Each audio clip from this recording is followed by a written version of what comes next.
ہے اور عصر کی نماز ہے، اس میں مطلب امام بھی خاموش رہتے ہیں، مطلب وہ اپنا اس میں پڑھ رہتے ہیں، اونچی آواز میں نہیں پڑھتے جی لیکن ہمارے کچھ بھائی یا ہم خود مطلب جو ہے نا جیسے ہی وہ نماز شروع ہوتی ہے ہم شریف بھی شروع کر دیتے ہیں ساری جی، اس کے لیے یہ ہے کہ آپ صلی اللہ علیہ وسلم کی حدیث مبارکہ ہے، آپ صلی اللہ علیہ وسلم نے ارشاد فرمایا اذا قرأ الامام فانصتوا، جب امام پڑھ رہا ہو تو تم خاموش رہو، وَإِذَا قُرِئَ الْقُرْآنُ فَاسْتَمِعُوا لَهُ وَأَنصِتُوا لَعَلَّكُمْ تُرْحَمُونَ، جب قرآن کریم پڑھا جائے فَاسْتَمِعُوا، کان لگا کر پوری توجہ سے سنو، وَأَنصِتُوا، اور خاموش رہو۔ اسی وجہ سے حدیث پاک میں بھی ہے، آپ صلی اللہ علیہ وسلم نے فرمایا جب امام قرات کرے تو امام کے پیچھے قرات نہیں کرنی چاہیے، چاہے وہ نماز جہری ہو چاہے وہ نماز سری ہو۔ جہری مثلا جیسے فجر کی نماز ہو گئی، امام بلند آواز سے قرات کرتا ہے، اور اسی طریقے سے مغرب کی نماز میں بلند آواز سے قرات کرتا ہے، عشاء کی نماز میں بلند آواز سے قرات کرتا ہے، اور اسی طریقے سے کیا ہو گیا، جمعہ ہو گیا، عیدین ہو گیا، ان میں امام بلند آواز سے، ان کو کہتے ہیں جہری نمازیں۔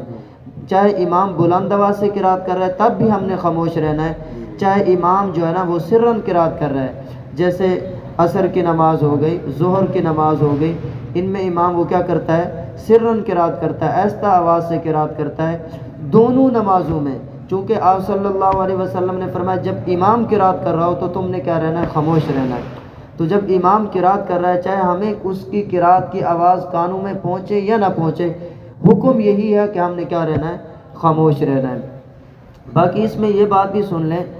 ایک آدمی امام کے پیچھے آ کر شامل ہوتا ہے اور وہ اب اس نے امام کو قیام کی حالت میں پایا ہے، اب اس کو پتہ ہے کہ امام اس وقت جو ہے وہ قرات کے اندر شروع ہو چکا ہوگا، امام قرات کر رہا ہوگا، تو اب یہ جو شخص آیا یہ صرف اللہ اکبر کہے، اس کے آگے ثنا نہ پڑھے، اس کے آگے ثنا نہ پڑھے، کیونکہ ثنا پڑھنا سنت ہے، امام کے پیچھے خاموش رہنا یہ واجب ہے، کیونکہ آپ صلی اللہ علیہ وسلم کی حدیث مبارکہ میں نے آپ کو سنائی ہے۔ تو اگر امام جو ہے وہ رکوع میں ہے، امام سجدے میں ہے، تو پھر اس صورت میں جب آپ آئیں تو آپ اللہ اکبر کہہ کر ثنا پڑھیں، ثنا پڑھ کر پھر آپ کیا ہو جائیں، رکوع میں بھی شامل ہو جائیں اور سجدے میں بھی آپ کیا ہو جائیں، شامل ہو جائیں۔ جو بہرحال قیام کی حالت میں جب امام قرات کر رہا ہو تو اس وقت آپ نے صرف اللہ اکبر کہہ کے نماز باندھ لینی ہے، اس کے ساتھ ثنا نہیں پڑھنی۔ ہاں تکبیر تحریمہ میں آپ امام کے ساتھ شریک ہوئے ہیں،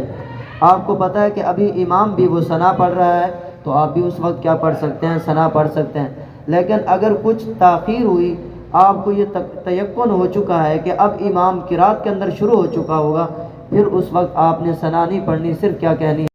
نیت باندھ کر آپ کیا کریں، اللہ اکبر کہہ کر نماز کے اندر کیا ہو جائیں، شامل ہو جائیں۔ اسی طریقے سے اب جیسے ہم